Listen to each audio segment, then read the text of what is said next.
How do our most senior leaders feel about the direction and trajectory of our industry? What's their outlook on the future state of wholesaling, and, based on their considerable experiences, what lessons would they help us all learn? That's what we want to find out in this special series of episodes we're calling Lessons from Leaders. Welcome to the only podcast on the planet dedicated to exploring the art, science, and lifestyle of wholesalers and their leaders. This is the new Wholesaler Masterminds radio show. I'm your host, the founder of Wholesaler Masterminds, Rob Shore. This episode of Lessons from Leaders is sponsored by the Money Management Institute and their Center for Distribution Excellence. MMI is the industry association that connects all participants, including asset managers, platform sponsors, and technology providers in the always changing and rapidly growing advisory solutions world. The new Center for Distribution Excellence, built by and for financial industry sales professionals, is dedicated to discovering, promoting, and improving best practices in the wholesaling community. In Industry First, the center brings together a comprehensive suite of events, networking opportunities, and educational resources, all designed to help sales professionals interact with their counterparts from across the industry and learn from the best of the best. For more information about the Center for Distribution Excellence, call MMI at 646-868-8500. That's 646-868-8500, or visit MMINST.org.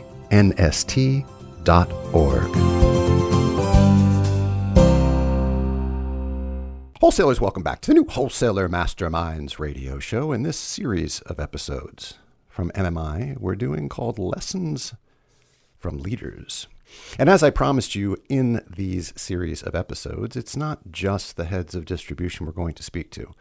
It's influential members of our community that play a role in the success of the firms that employ us. And I can't think of anyone that plays a more important role in the firms that employ us than executive recruiters that do the job of hiring a vast number of leaders within our industry.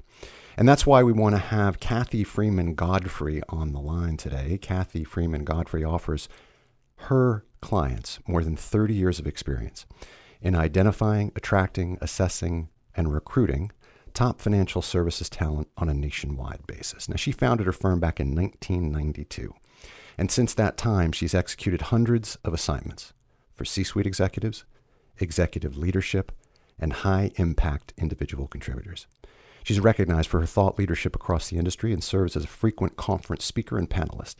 She's also authored and contributed to numerous industry publications on talent, management, and diversity. Wholesalers, leaders, what we want to find out today is when you speak to a prominent member of the executive recruiting world, what are the skills and attributes that existing wholesalers who aspire to be leaders and or leaders who aspire to move up the corporate ladder, what skills, what traits do they possess that are going to allow them to make those moves? How have those traits and skills evolved over the years? And that's why we have her here today. Kathy Freeman, welcome to the new Wholesaler Masterminds radio show.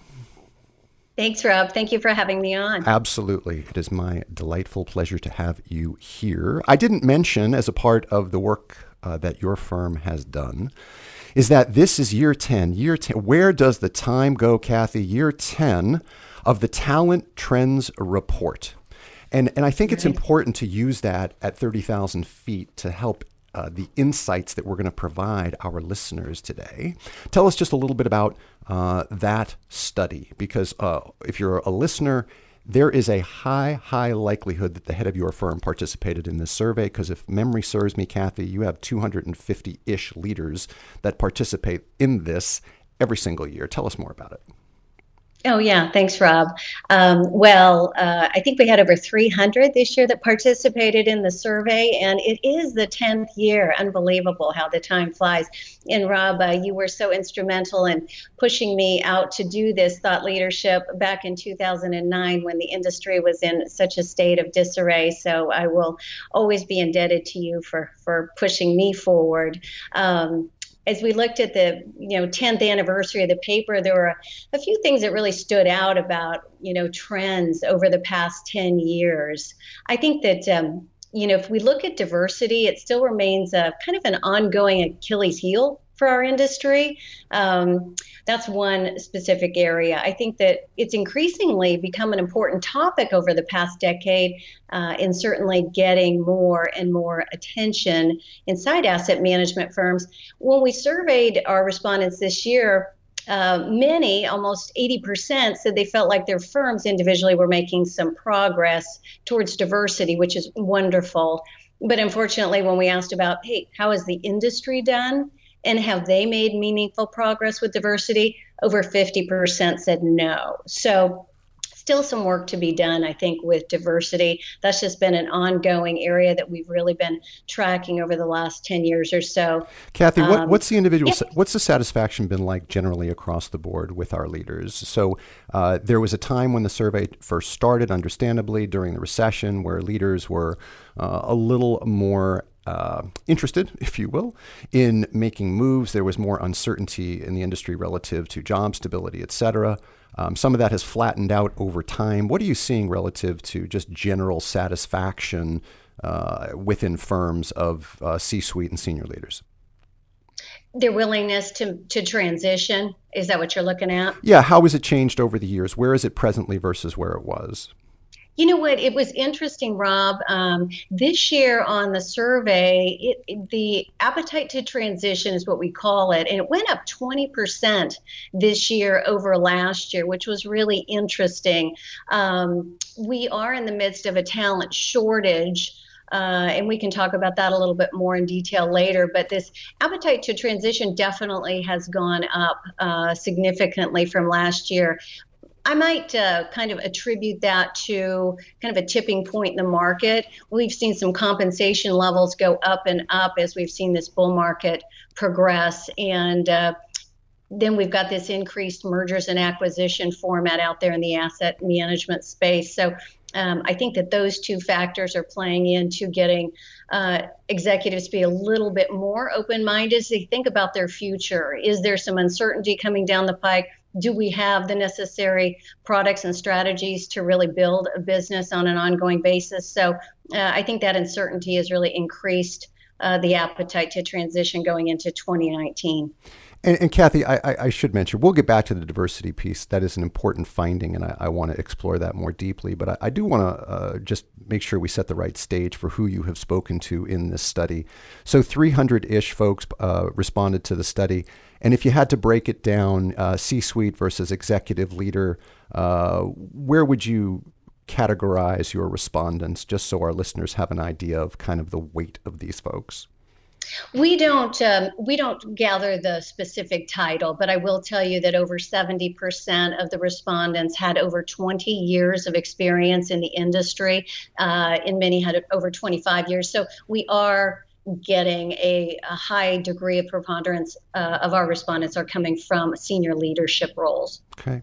And so what we want to do in this discussion is kind of frame out a look, as I said in the introduction, of how existing leaders that wish to move up the corporate ladder can achieve that, what skills and traits are necessary, and also how can wholesalers who aspire to be managers climb that ladder as well, probably getting their first management button in divisional management.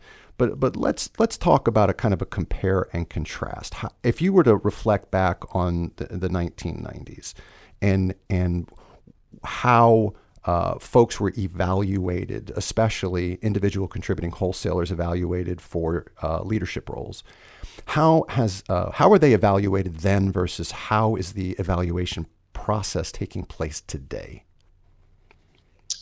Well, I think that as I think about what divisionals look like in the past and how that role has changed, it really speaks to what they valued and what wholesalers needed back in the day to transition into a leadership role. So divisionals back in the heyday of the 1990s, where the industry was growing exponentially, were really sales professionals leading a team of other sales professionals. And the baseline foundation of what was critical to get that next spot was really top performance in a sales capacity.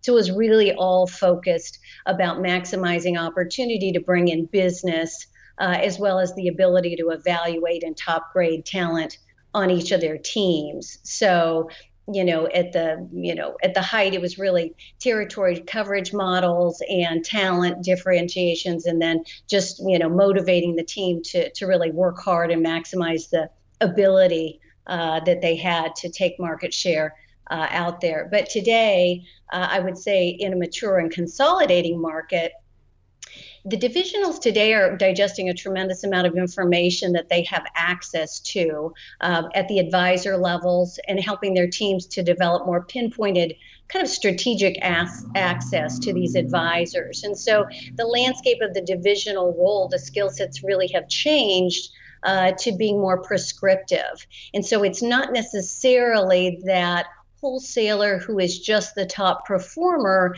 that will be the best individual to migrate into leadership. It may very well be that person who is a little bit more strategic and analytic in their approach to their into their region that may very well get that nod. So let me say that back and make sure I understood. So there was a time, and by the way, I wouldn't necessarily suggest that time has passed, because there's plenty of divisional managers, and I don't wish to offend anyone, but it's true.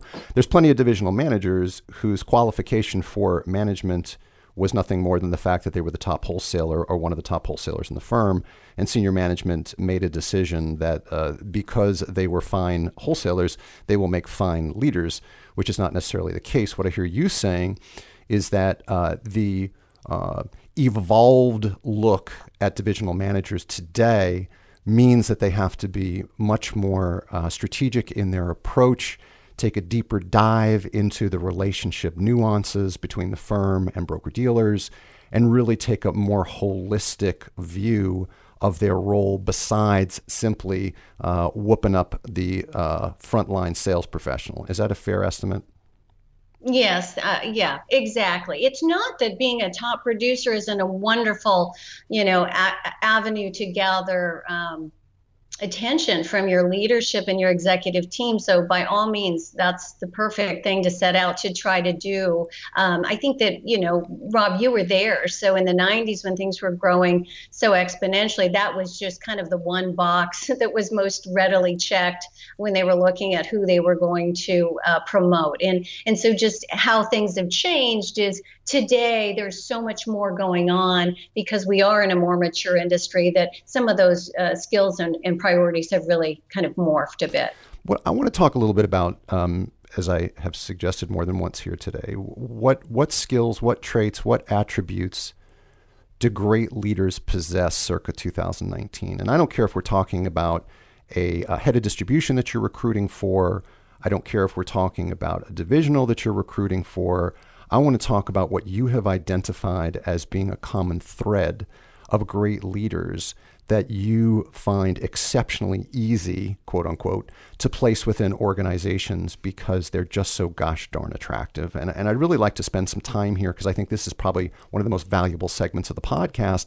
If we're going to tell folks exactly what sort of things they should be working on in order to advance their career, it certainly is going to be born out of how do senior leaders get chosen? How do executive leaders get chosen in our business? What is it based upon? So could you share with us, and let's take a moment and just digest some of the things that you know for certain make great leaders attractive in the employment marketplace?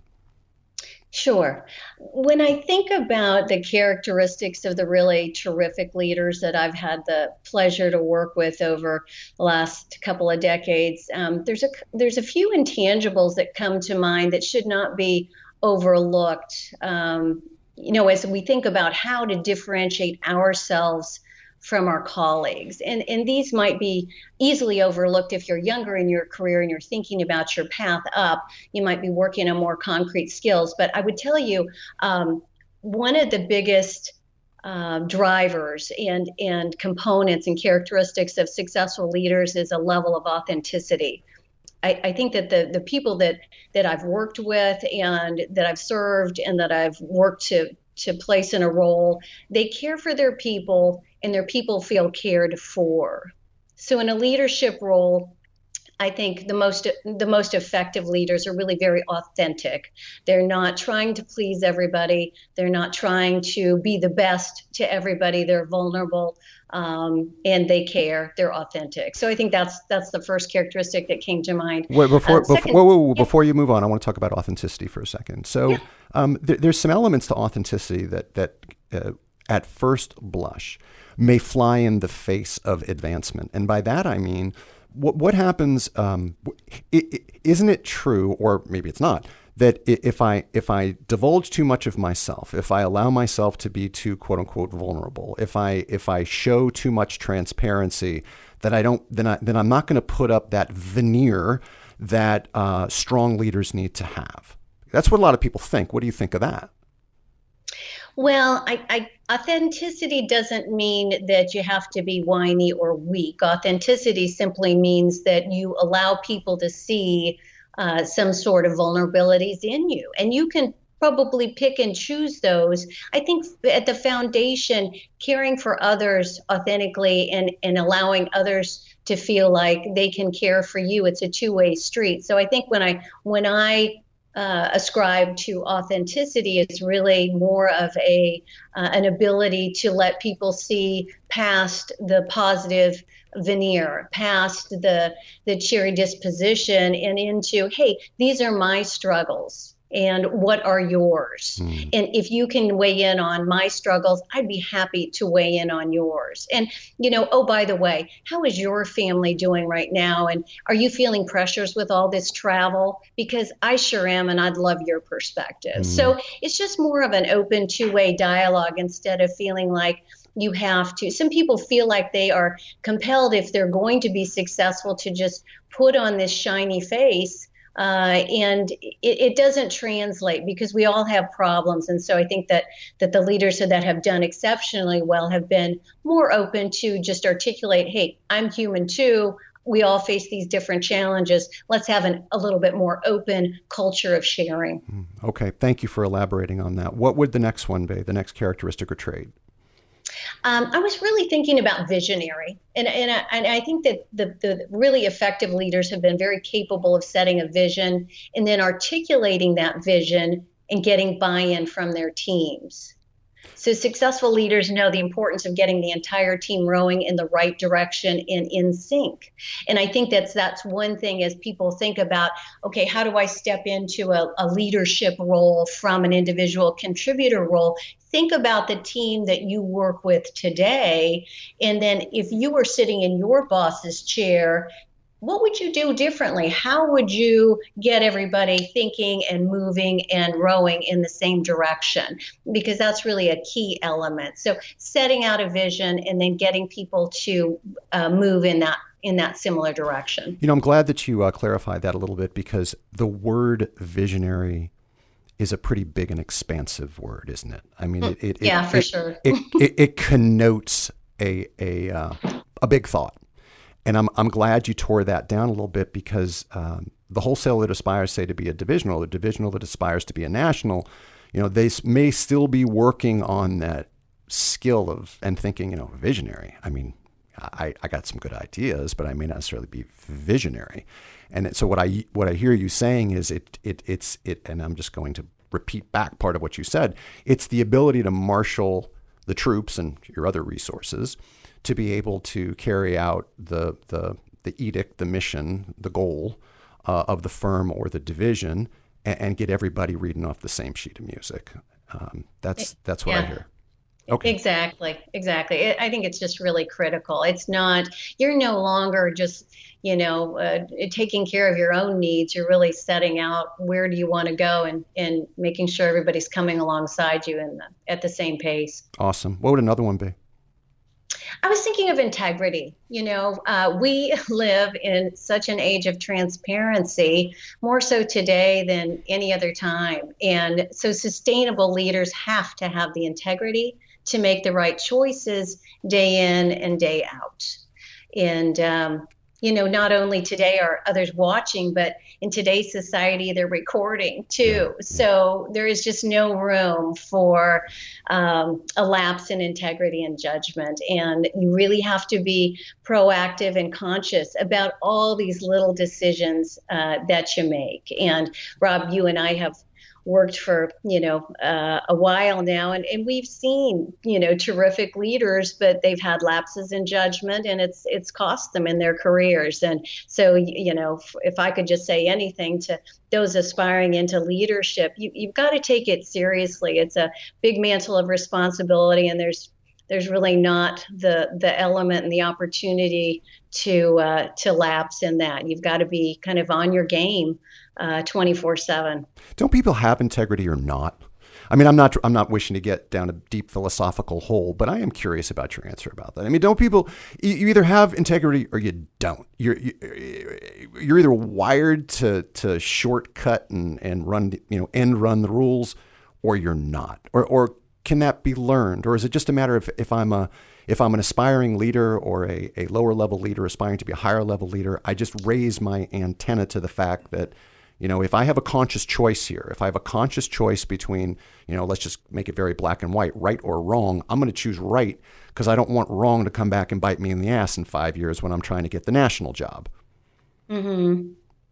Well, I think that integrity is something from a foundational standpoint that many of us were raised with a certain bar, but I do not subscribe to the idea that someone cannot have a proactive choice in any decision they make each and every day when they wake up. And so if they've made lapses in the past, it doesn't mean going forward, if you've got that leadership job, that you can't pick yourself up and start making better choices going forward. So I don't know that integrity is simply something that you're born with. I think that you can always evolve yourself and to make a proactive pursuit of higher integrity and ethics and to do the right thing. So I think that's usually a choice. Sometimes we haven't all had the similar upbringing that might have, been working with family members that have given us the right example. But we can look at people that we work with that we admire in our companies or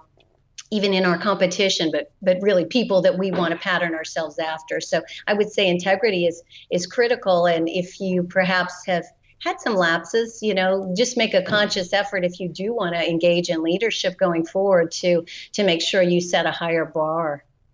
What would another characteristic or trait be, Kathy? We've got a good list going here. Authenticity, to be a visionary, to have high integrity. What else? Well, if we want to get a little bit more kind of tactical, I was really thinking that a good divisional would need to, at the foundational level, be able to articulate the science behind their own sales success. So even though today we've talked about, hey, maybe the top performer isn't necessarily the person that's going to automatically get the nod for the divisional job, I think it will be the person that will be able to articulate the science behind what they do and how they drive results. So if you're a wholesaler today, it's important that you make sure you're an expert at breaking down your process, breaking down the elements of your planning. What is the foundation for the success you've been able to drive? Because once you do get into leadership, others will want to know, and you'll need to train and develop others in that path. So what are they starting out with? Yeah, that's a super great point, to be able to be process driven in your own practice. So then once you interview for leadership or then eventually land the leadership job, you're able to just translate it. It wasn't kismet that just brought you to the leaderboard, the top of the leaderboard. You actually had a prescription for how you got there, and then how do you communicate that prescription to others? Precisely, yeah. Anything else on your list? I realize that we won't take too much time here, but is there is there another one that's absolutely kind of burning a hole in your list and needs to be set? Well, there's two, and I'll go over them really, really quickly. But the other one was business planning and strategic skills. Mm-hmm. The difference today between wholesaling and leading is that now you're really running a business, and there's a lot more metrics regarding profitability, not just sales numbers. So I think that you need to be attentive if you want to go up the ladder and drive business success to the diverse elements that have to do with driving a successful business. So what are the margins? What are the profitability by products? Where are the really high growth distribution channels? Are you in one?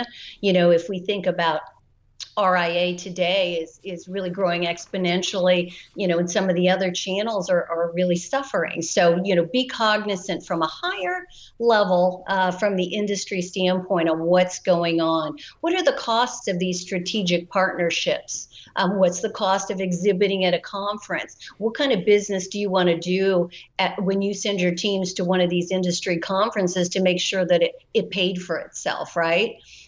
So I would say that if you are a wholesaler endeavoring to get movement up into a divisional role, or you're a divisional looking to get to a national, or a national looking to get to a head of distribution, you really have to fine tune those business planning, the ability to craft a detailed business plan, to know how to stick to it, to recheck with it, and just the ability to look strategically at the landscape of the industry, because we are changing at such an exponential pace that you really do have to be attentive to those higher levels. Yeah, wholesalers, if you're listening, I want you to hit rewind. I want you to go back about 2 minutes, and I want you to re-listen to that laundry list, because that is an amazing laundry list of things that you need to raise your antenna to when it comes to how you're viewing the world of wholesaling, not just through the how much stuff did I sell lens, but a bigger strategic lens.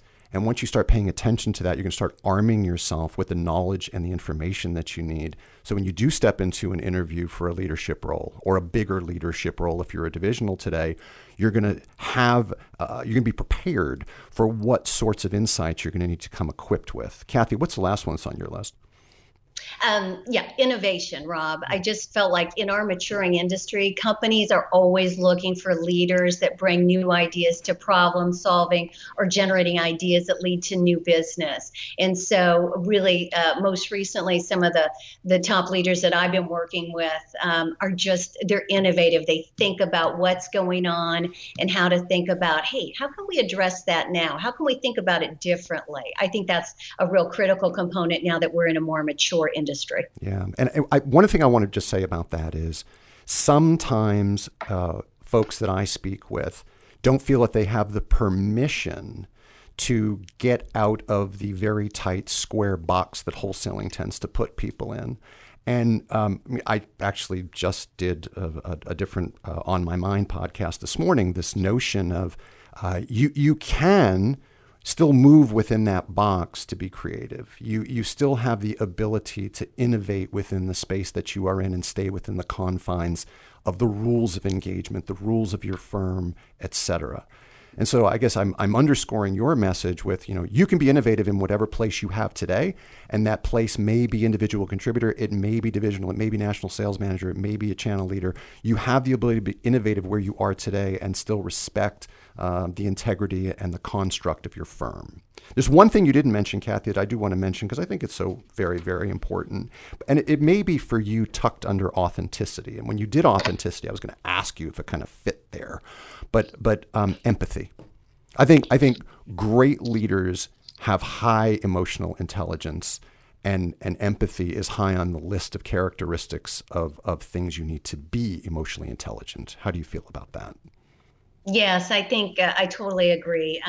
EQ, emotional intelligence. The last piece I would add there that I think goes under your empathetic is self-aware is one of the critical components that is so important today to understanding how you are being digested by your peers and by your team, and that just cannot be underestimated in terms of being important. So yeah, spot on, Rob. I want to shift gears. I want to go back to kind of where we started. You were talking at the outset about diversity in our industry. And I want to focus specifically on one area of diversity, and that is the number of women or lack thereof that have their place within the wholesaling community, within the divisional community, within the national sales leadership community. It is still fairly sparse relative to the population at large within our industry. I guess the first observation is, this first question I have for you is, I see it from one lens from very far away. You see it through a very different lens, much closer. Are women making progress in this business, or is it pretty much the same as it was 10 years ago?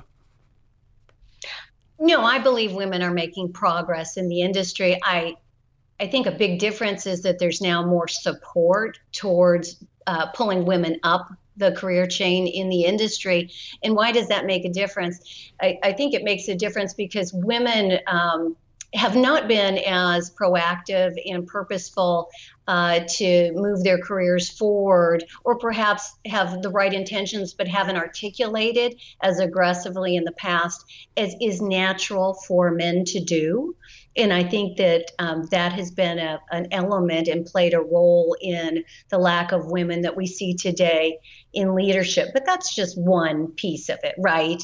I mean, the other piece is that women in wholesaling, right about the time that they've been hitting on all strides, have oftentimes begun to have a family. And so having to balance wholesaling, which is often fraught with lots of travel, with a young family has been exceptionally difficult. So in that area in particular, wholesaling and transitioning into leadership, it's just been difficult to retain the women that do it so well and then allow them to continue that trajectory into leadership. So oftentimes women that have successfully navigated that path have had support at home, either a husband that doesn't travel and can really pick up that slack, or they've been able to hire, help with a nanny or something along those lines. But it definitely takes a village to make that happen.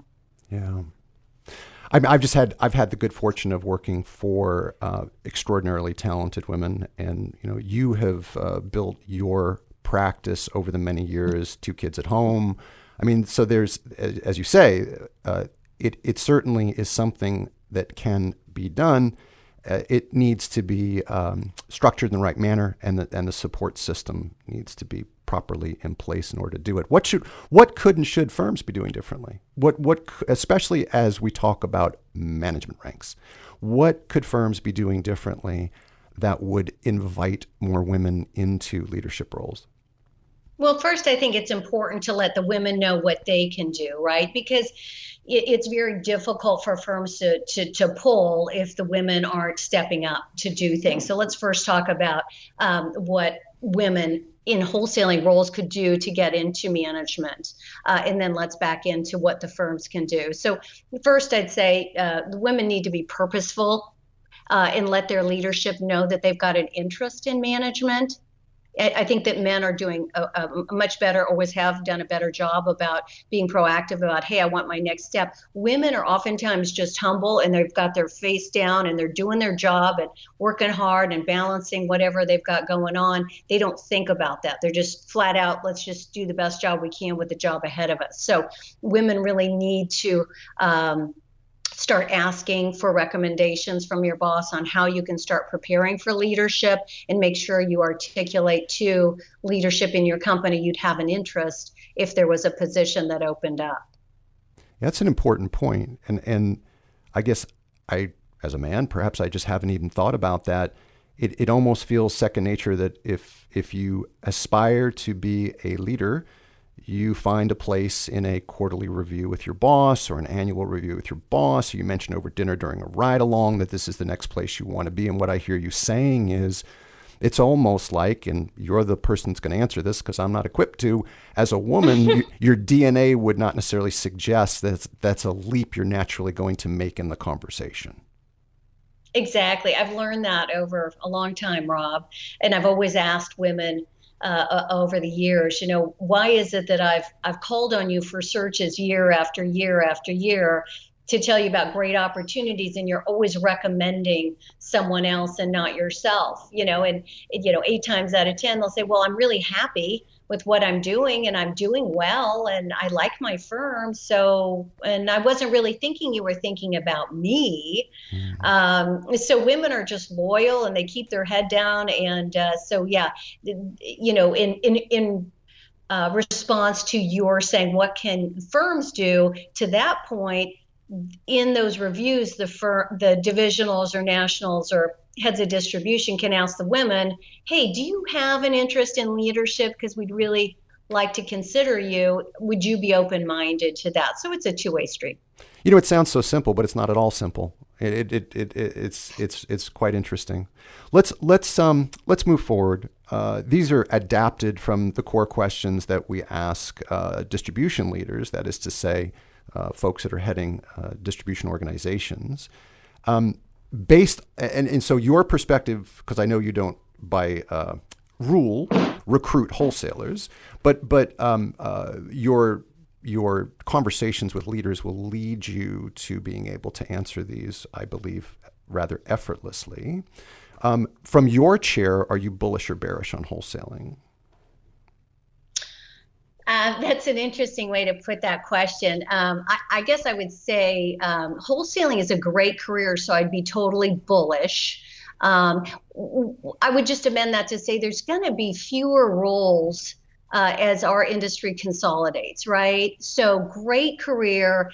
Everybody should go out for it. What a wonderful opportunity to travel, to meet great people, to just work for wonderful firms. So I would bullish on wholesaling. I would just caveat that by saying there will be fewer roles as this industry contracts. And is there anything substantially different as you take your view and align it with the senior leaders that you speak to that are either looking to fill positions or applicants to the positions that you wish to fill on their behalf? Are there conflicting or additional points of view that they have about the future of wholesaling that you've kind of picked up on as you speak to leaders at conferences, as you speak to them on the phone, catching up with them? You're a great networker. Is there anything else you're picking up kind of on the airwaves about what senior leaders are thinking about the future role of wholesalers? Yeah, well, you know what? With all these leaders that I spend time with, the positions of wholesaling continue to be critical to the success of their distribution organizations. So they are always so attentive to the talent on those teams. And so that is a huge priority, is to make sure they've got the very best talent in that wholesaling organization. So I don't hear any mitigating on the importance of the talent on those wholesaling teams. I think what's changed is that they now see that successful wholesalers are typically those that are considered students of the business. So if you want to be recognized by your top leadership as a wholesaler today, and you're interested in being a sustainable quantity in the industry, 5 or 10 years from now, invest in yourself, invest in a SEMA, a CFA, a CFP, a KAYA. I think the long-term students of the business understand the importance of model delivery, right? I mean, so much of the business has moved to national accounts and platform sales. So how does a wholesaler today learn about that role and how to support from the bottom up what's going on from the top down? So I guess I've heard nothing but appreciation and support for the future role of wholesalers. Just important that they realize that the emphasis is really on continuing education and innovation going forward. Kathy, when you look out at the larger industry, that is to say the entire industry of financial services, the entire industry of financial services distribution, which is where you and I both live, what's one industry trend that concerns you the most? I think I would say the talent shortage. In our research this year, I think we had about 80% of our respondents that indicated their firm had experienced some level of inability to attract the talent that they were looking for in 2018. 80%. Let's not let that statistic fly by. 80% of the survey respondents said that they had experienced some level of talent shortage in sourcing the candidates that they need for their roles. Yep. That's a massive number. I know. And in the critical areas of leadership, we just don't have the bench strength behind all of the aging boomer population in our industry. Mm. It's just we have a limited pool of talent out there. So there's two things that are going to happen. Either firms are going to have to be aggressive about going after their competitors' talent, which we see today. They're either going to have to create positions that are going to show people that they can stretch with their careers and grow professionally. And they're going to have a compensation trajectory that's really attractive and outpaces where someone's at currently. So it's going to be more and more competitive for this narrow band of leadership. Let's say 15 to 20 years of experience. We got to pull those people up to backfill for these boomers that are retiring. And so it's going to be it's a narrow band, and it's going to be competitive for that talent. If you find yourself as a company that can't afford to compete for that talent, then there's a lot of conversation today that's going on around the development and training of individuals that are ready to move up in their careers. But there's a big conversation because of this talent shortage about how do we look at people with a lens of, hey, they've got the rudimentary skill sets, the right level of learning, curiosity, the right level of EQ, and then how do we develop them for our particular roles? So there's going to be some serious money going into developing out talent. I don't want to end on a low note. Let's end on a high note. What's one trend about the industry that has you most hopeful and optimistic about the future? You know what? It is just so rewarding to work with the industry leadership and how we as an industry have been able to re-architect what we do and how we go about it based on industry trends. You know, whether that was, it's become kind of an active versus passive battle, or where do alternatives play? What's going on with private equity? What channel has been more of a driver of new revenue and new assets? It always changes. And so what's really refreshing and what I'm so optimistic is we have such bright, intelligent people leading our firms that it's always new. Every day is new. And so that's what's kept me energized in doing my work with such great people and great firms over all these years. So I'm encouraged. I know that the industry is going to continue to thrive. It'll look a little bit different when we come out on the other side of some of this consolidation, but it's still going to be equally as exciting. We've been talking with Kathy Freeman Godfrey, or as her friends simply call her, Kathy Freeman. She's the president of Kathy Freeman Company in San Luis Obispo, California. And we are so delighted to have had you on the line. Kathy, thank you so much for your time today. It's been a pleasure. Thanks for having me, Rob. Wholesalers, come back next time for another edition of Lessons from Leaders on the new Wholesaler Masterminds radio show. For more information about Wholesaler Masterminds, visit us at wholesalermasterminds.com. Find the new Wholesaler Masterminds radio show at Apple Podcasts, Stitcher, Google Play, and Spotify.